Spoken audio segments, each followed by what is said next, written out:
dédé àsìkò yìí láti ìkànnì BGI TV. Ìròyìn àgbáyé ló ń dé sójú amóhùnmáwòrán yín lónìí tí í ṣe ọjọ́ kẹfà nínú oṣù kẹfà ọdún 2022. Olúwatóbilọ́ba Fásùgbà lóníròyìn, Bẹ́mbẹ́yẹ́kẹ́ ni wọ́n tún pè mí. Ṣáájú ẹ̀gbọ́n àkókò tó wà nínú ìròyìn náà. Rògbòdìyàn ti bẹ́ sílẹ̀ lẹ́yìn ìgbà tí wọ́n kéde Ahmad Lawan gẹ́gẹ́ bí ọmọ oyè aláfẹnukò lé lórí tí ó díje fúnpò ààrẹ lọ́dún 2023. Ọ̀ṣínbàjò nìròyìn ti fi léde pé kò ní jàǹbá ọkọ̀ gẹ́gẹ́ bí àjọ FRS ṣe gbé síta. Tinubu, Ọ̀ṣínbàjò, Fáyẹmí, Amósùn àtàwọn míì ni wọ́n ṣe àbẹ̀wò sí ìlú Ọ̀wọ̀ tí ń bẹ ní ìpínlẹ̀ Ondo látàrí ìṣekúpani tó wáyé nípínlẹ̀ Ondo. Ẹgbẹ́ CAN wọ́n bẹ̀rẹ̀ ìwọ́de pè fún ìdájọ́ òdodo lórí àkọlù sílé ìjọsìn tó wáyé ní ìpínlẹ̀ Ondo. ń ṣe ni àwọn ẹgbẹ́ kan tó jẹ́ tìjọ kátólíìkì bẹ̀rẹ̀ sí ké síjọba láti wá ṣeéṣe lórí rògbòdìyàn náà ni, ṣùgbọ́n kí wọ́n má ṣe kàn déédé máa bẹnu àtẹ́lù lásán. Ọọ̀ni tilẹ̀fẹ̀ náà ti fọhùn sóde tó sì ní àwọn ọmọ Yorùbá ti ṣetán láti máa dáàbò bora wọn lásìkò yìí. Ìròyìn ilẹ̀ òkèèrè.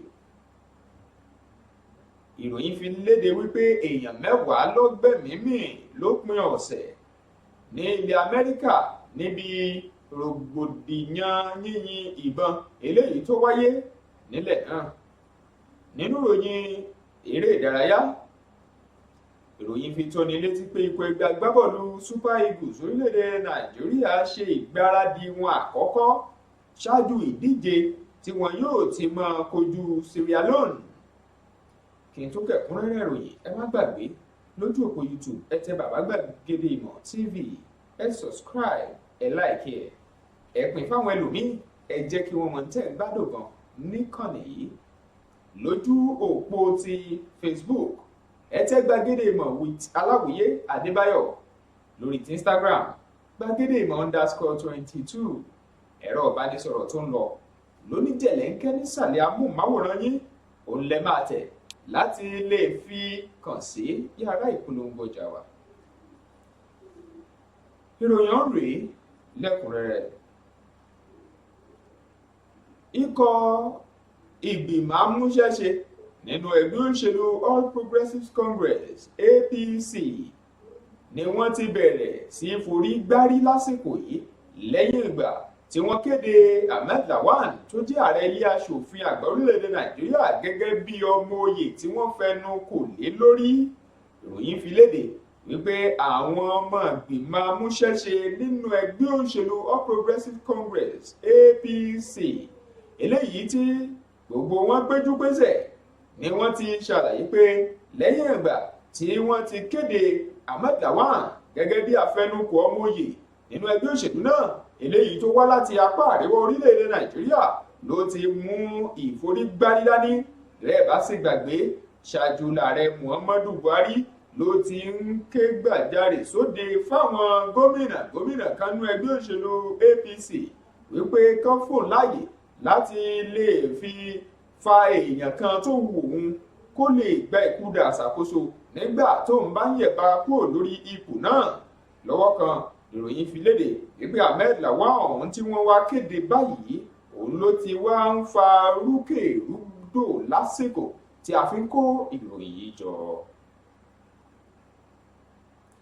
Lọ́wọ́ kan náà, àjọ tó ń rí sí ààbò ojú pópó lórílẹ̀‐èdè yìí tá a mọ̀ sí Federal Road Safety Corps ìyẹn FRSC òun ló ti sọ wípé igbákejì ààrẹ orílẹ̀-èdè Nàìjíríà ọ̀jọ̀gbọ́n Yẹmí Ọ̀ṣínbàjò tí àwọn kan ń gbèròyìn kiri pé ó ní ìjàmbá ọkọ̀ níbi ọkọ̀ akọ̀wọ́rìn rẹ̀ kan eléyìí tó ń lọ ni wọ́n ní kò í ṣe òótọ́ olókan.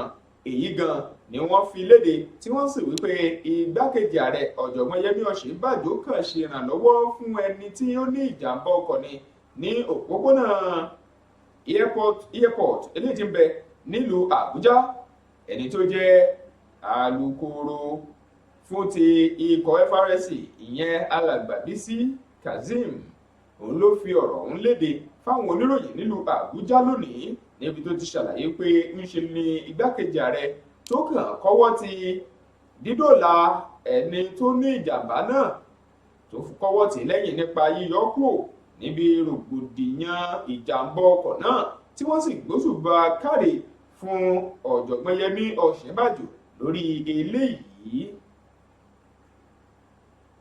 lọ́wọ́ kan náà ìròyìn fi yé ni pé Tinubu, Ọ̀ṣínbàjò, Fáyẹmí, Amósùn ni wọ́n tún gbéra pa lọ sí Oǹdó láti lọ kàn sí Ọ̀wọ̀ níbi àkọlù àwọn Fúlàní darandaran kan tí wọ́n ní wọ́n dì àmọ́ra ogun ṣàkọlù sílé ìjọsìn lánàá. ẹni tó jẹ́ gómìnà tẹ́lẹ̀ rí ní ìpínlẹ̀ Èkó tó tún já síwájú wọn nínú ẹgbẹ́ òṣèlú APC ìyẹn Bọ́lá Ahmed Tinubu, gómìnà ìpínlẹ̀ Èkìtì Káyọ̀dé Fáyẹmí, Ìbíkúnlé Amósùn tó ti fìgbà kan rí jẹ́ gómìnà nípínlẹ̀ Ògùn tó ń ti igbákejì ààrẹ lórílẹ̀‐èdè Nàìjíríà ọ̀jọ̀gbọ́n Yẹmí Ọ̀ṣínbàjò ni wọ́n dédé pa ìrìn àjò wọn tì náà lásìkò tí wọ́n ń gbìyànjú àti lọ fún ètò ìdìbò abẹ́nú eléyìí tí ó wáyé nínú ẹgbẹ́ òṣèlú APC tí wọ́n ti yan ọmọ òye. ìròyìn ṣàlàyé pé nínú àbẹ̀wò wọn sí Ọ̀wọ̀ òun ni wọ́n ti kẹ́dùn pẹ̀lú àwọn tí làlúrí dé bá nínú àkọlù ilé ìjọsìn ọ̀hún tó wáyé ní ìpínlẹ̀ Oǹdó nílùú Ọ̀wọ̀. ìròyìn fi kún wípé Ọ̀ṣínbàjò ni wọ́n ní ó ti dé ìpínlẹ̀ Oǹdó àmọ́ tí kò tí ì dé ìlú Ọ̀wọ̀ gangan lásìkò tí Fáyẹmí, Amósùn, Tinubu táwọn wọ̀nyẹn ti wà ní Ọ̀wọ̀ lásìkò tí wọ́n sì kàn sí ọba aláyélúwà eléyìí tí ń bẹ nílùú náà ìyẹn lọ́wọ́ ti Ọ̀wọ̀ ní nǹkan bíi aago 12 tí wọ́n sì tún ṣe bẹ́ẹ̀ kẹ́dùn pẹ̀lú àwọn míì tó fara káásá. ọba Ajíbádé Ògúnwòyè kẹta ni wọ́n bá kẹ́dùn lórí àkọlù eléyìí tó mẹ́mí èèyàn lọ nílùú náà. ìròyìn fi yé ni wípé ẹgbẹ́ àwọn ọmọ ẹlẹ́sìn ti Kìrìsìtẹ́nì CAN ni wọ́n ti ṣe ìwọ́de lórí ìṣekúpani sí àwọn olùjọsìn nínú ilé ìjọsìn tí wọ́n sì ń béèrè fún ìdájọ́ òdodo. ẹgbẹ́ ẹlẹ́sìn ti Kìrìsìtẹ́nì lórílẹ̀‐èdè Nàìjíríà tá a mọ̀ sí CAN ó ní wọ́n ti bọ́ sópòpónà tí wọ́n sì bẹ̀rẹ̀ ìṣe ìwọ́de eléyìí tí wọ́n fi ń béèrè ìdájọ́ òdodo lórí àwọn agbébọn tí wọ́n ya lọ bá ilé ìjọsìn kan tí wọ́n pè ní St. Francis Catholic Church tí ń bẹ ní Ọ̀wọ̀ ní ìjọba ìbílẹ̀ Ọ̀wọ̀ tí ń bẹ nípínlẹ̀ Oǹdó. ọ̀gọ̀ọ̀rọ̀ àwọn èèyàn ni wọ́n gbẹ̀mí mì lásìkò tó di báwọn agbébọn ọ̀hún ṣàkọlù náà. ìròyìn fi kún wípé ńṣe ni wọ́n béèrè fún ìdájọ́ òdodo kíjọba ó sì rí dájú pé wọ́n wá gbódẹ́kun eléyìí tó ń wáyé lemọ́lemọ́ nílẹ̀ Yorùbá àti láwọn agbègbè tọ́rọ̀ kàn nítorí ìmẹ́ ètò ààbò Nàìjíríà ó ti wá ní ohun míì nínú báyìí. ẹgbẹ́ kan tó jẹ́ ti ìjọ Kátólíìkì tó ń rí sí ọ̀rọ̀ òṣèlú àti okòwò òun ló ti rọ ìjọba láti tètè jẹ́ni tí yóò ti kọ̀wé fipò rẹ̀ sílẹ̀ látàrí bẹ́ẹ̀mí àwọn ènìyàn ṣe ń ṣòfò tó ń ti dúkìá lórílẹ̀‐èdè Nàìjíríà. nínú àtẹ̀jáde tẹ́gbẹ́ ọ̀hún fi léde látọwọ́ ẹni tí í ṣe alága wọn Patrick Okedinachi Utomi ó ní ó fi àtẹ̀jáde ọ̀hún síta tó wípé ń ṣe ni ìṣekúpani ní Ọ̀wọ̀ ló jẹ́ ohun tí wọn ò kàn yẹ kí wọ́n máa fẹnu lásán bẹnu àtẹ́lù ṣùgbọ́n kí wọ́n tún máa gbé àwọn ìgbésẹ̀ eléyìí tí yóò ṣàfihàn wípé lóòótọ́ ni wọ́n fẹ́ kí ìdájọ́ òdodo kó wáyé lórí àwọn èèyàn tí wọ́n ṣekú pa tó ti àwọn tó farapa níbi àkọlù náà. ìròyìn ṣàlàyé sí pé àkọlù ọ̀hún ló wáyé pẹ̀lú báwọn agbébọn kan eléyìí táwọn kan ní wọ́n jẹ́ àwọn Fúlàní agbébọn tí wọ́n dédé yabo ilé ìjọsìn St. Francis Catholic Church eléyìí tí bẹ ní Ọ̀wọ̀ lánàá òde yìí tí ṣọjọ́ ìsinmi lẹ́yìn ọ̀rẹ́yìn tí wọ́n sì tún ṣe bẹ́ẹ̀ ṣekú pa àwọn èèyàn tó ju bí 30 lọ lọ́kùnrin lóbìnrin tó ń ti àwọn ọmọdé.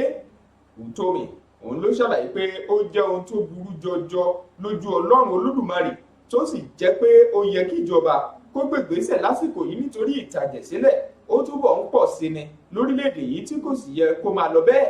Ó wá bẹ̀rẹ̀ sí tẹnumọ́ wípé ó ti tó gẹ́ lásìkò yìí láti tètè wá gbódẹ́kun ẹ̀ lórílẹ̀‐èdè Nàìjíríà kọ́rọ̀ tó bá mi jáde. Ọọ̀ni tilẹ̀ Ifẹ̀ ọba Adéyẹyè Ẹniìtàn Ògúnwùsì Ọ̀jájá kejì òun ló ti padà bẹnu àtẹ́ lu àkọlù sílé ìjọsìn tí í ṣe ti St. Francis Catholic Church Ọ̀wálúwà eléyìí tí bẹ ní Ọ̀wọ̀ ní ìpínlẹ̀ Oǹdó. Ọọ̀ni tilẹ̀ Ifẹ̀ ló wípé ń ṣe ni ó jó ohun tó bani nínú jẹ́ jọjọ wípé irú àkọlù báyìí ń wáyé sílẹ̀ Yorùbá tí èèyàn tó sì ju bíi 30 tó jẹ́ bíi 45 tí wọ́n ti ń gbẹ̀mí mì tọ́pọ̀lọpọ̀ sì farapa. Ọọ̀ni tilẹ̀ Ifẹ̀ wá ṣàlàyé síwájú wípé ọ̀pọ̀ èèyàn la rí nínú àgbàrá ẹ̀jẹ̀ tó sì jẹ́ pé ilẹ̀ Yorùbá ti wá ṣetán láti máa dáàbò bora wọn nígbà tíjọba kò bá lágbára tó mọ́ lójú ara wọn láti dáàbò bolú. Ó wípé ń ṣe lọ́mọ Yorùbá wọ́n ṣetán láti máa gbé pẹ́rẹ́gì ìjà kaná pẹ̀lú àwọn agbésùnmọ̀mí yòówù tó bá fẹ́ máa wá ṣe àkọlù sí àwọn èèyàn nílẹ̀ Yorùbá.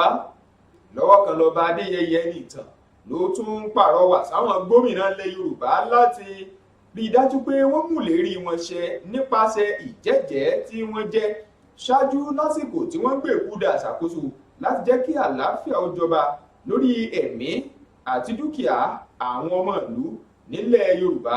Ó fi kún wípé àwọn ọmọ Odùduwà ló jẹ́ pé àwọn máa ń fẹ́ àlàáfíà tí wọ́n sì máa ń wà nínú ìfẹ́ ìṣọ̀kan eléyìí tó jẹ́ pé ipò nǹkan ti wá fẹ́ máa yí dọ̀ndé lásìkò yìí.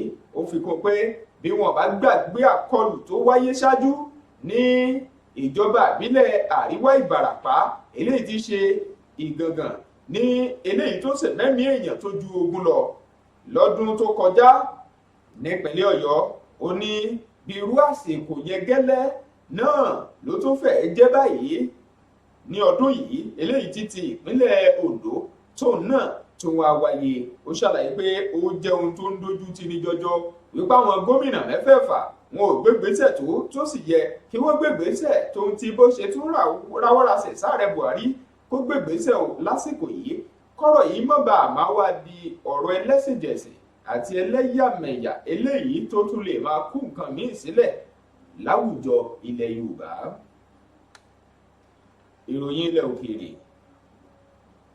Ìròyìn fi léde wípé kò dín ní èèyàn 10 tó gbẹ̀mí mì láàrin òpin ọ̀sẹ̀ 4 nílẹ̀ Amẹ́ríkà.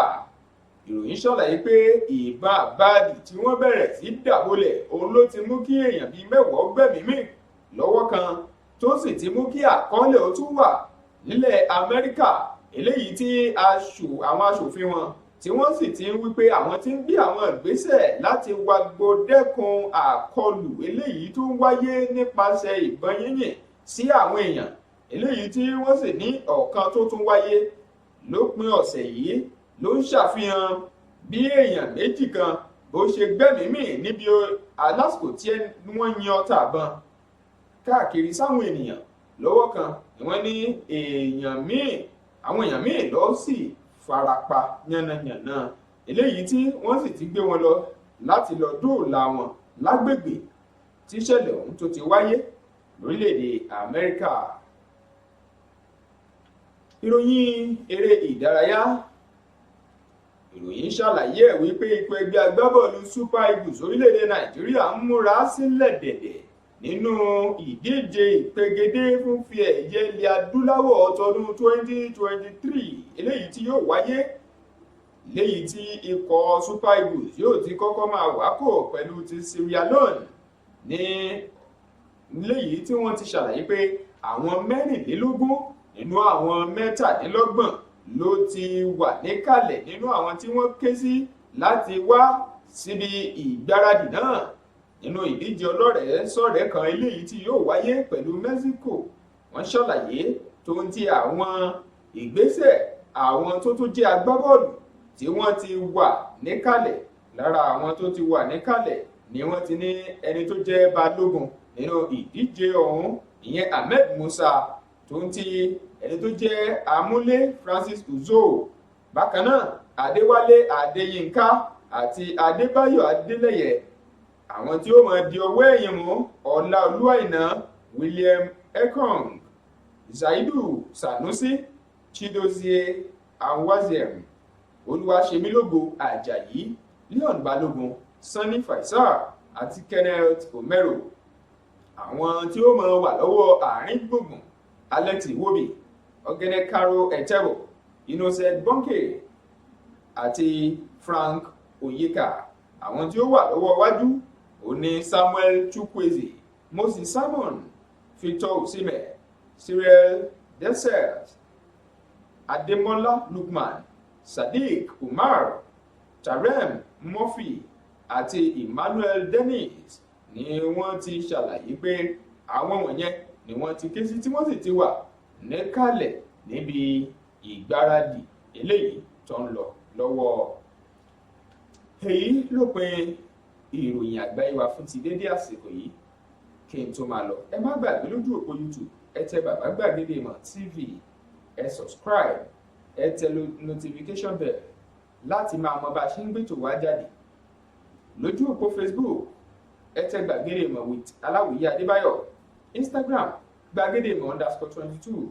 Ẹ̀rọ ìbánisọ̀rọ̀ kan lọ lóníjẹ̀lẹ́ńkẹ́ nísàlẹ̀ amóhùnmáwòrán yín òun lẹ máa tẹ̀ láti lè fi kàn sí yàrá ìpolongo ọjà wa. Lójú òpó ti Instagram wa ẹ tẹ Gbàgede Ìmọ̀ _22. Ẹ̀rọ ìbánisọ̀rọ̀ kan lọ lóníjẹ̀lẹ́ńkẹ́ nísàlẹ̀ amóhùnmáwòrán ẹ tẹ̀ sórí ẹ̀rọ ìbánisọ̀rọ̀ yín láti fi pè sí yàrá ìpolongo ọjà nírọ̀rùn. Èyí ló pé ìròyìn àgbáyé wa ẹgbẹ́ àwọn kókó inú ẹlẹ́ẹ̀kan sí kí n tó lọ. Mo ti kà á fún yín wípé ọ̀wù ti bẹ́ sílẹ̀ lẹ́yìn ìgbà tí wọ́n kéde Ahmed Lawan gẹ́gẹ́ bí ọmọ oyè aláfẹnukò lé lórí nínú ẹgbẹ́ òṣèlú APC. Mo tún mú wá fún yín wípé àjọ tó ń bójútó ààbò lójú pópó tá a mọ̀ sí FRSC lórílẹ̀‐èdè yìí ti wípé Ọ̀ṣínbàjò ní ìjàmbá ọkọ̀ ṣùgbọ́n tó ṣàtìlẹ́yìn ìrànwọ́ fún ìjàmbá ọkọ̀ kan tó wáyé nílùú Àbújá ni. Ẹ tún rí gbọ́ wípé Tinubu, Ọ̀ṣínbàjò, Fáyẹmí àti Amósùn wọ́n kàn sí ìlú Ọ̀wọ̀. Ẹ tún rí gbọ́ wípé ẹgbẹ́ CAN bẹ̀rẹ̀ ìwọ́de tako ìṣekúpani eléyìí tó wáyé tí wọ́n sì ń béèrè fún ìdájọ́ òdodo. Mo tún mú wá fún yín wípé ẹgbẹ́ kan tó jẹ́ ti kátólíìkì ti ké síjọba láti gbé ìgbésẹ̀ tó yẹni ṣùgbọ́n kí wọ́n yéé kàn máa bẹnu àtẹ́ lásán lu ìṣekúpani tó wáyé nípínlẹ̀ Oǹdó. Mo tún wá fún yín wípé Ọọ̀ni tilẹ̀ Ifẹ̀ Ọba Adéyẹyẹ ní ìtàn Ògúnwùsì ti sọ pé ọmọ Yorùbá ti ṣetán láti máa dáàbò bora wọn. Nínú ìròyìn ilẹ̀ òkèèrè ẹ̀rí gbọ́ wípé kò ní èèyàn bíi 10 eléyìí tó ti gbẹ́mìí mì láti bí òpin ọ̀sẹ̀ 4 nínú ọ̀wàràwárọ̀ ọta àbọn eléyìí tí wọ́n yìn nílẹ̀ Amẹ́ríkà. Ẹ tún rí gbọ́ nínú ìròyìn eré ìdárayá wípé ikọ̀ ẹgbẹ́ agbábọ́ọ̀lù Super Eagles lórílẹ̀‐èdè yìí ni wọ́n ti bẹ̀rẹ̀ ìgbáradì wọn fún sáà àkọ́kọ́ ṣáájú ìdíje tí ó wáyé pẹ̀lú Sierra Leone. Èyí ló pin ìròyìn. Olúwatóbilọ́ba Fásùgbà lọ́kàrò Bẹ́mbẹ́yẹ́kẹ́ ni wọ́n tún pè mí. Ó dìgbà kan náà ká tún fi rí pàdé lóní Bẹ́mbẹ́yẹ́kẹ́. Oh, na na na. If you want to know what's going on in city, or you want to listen to the latest news and gist, no stress, oh, just tune to BGI TV. BGI TV, you're one in a million.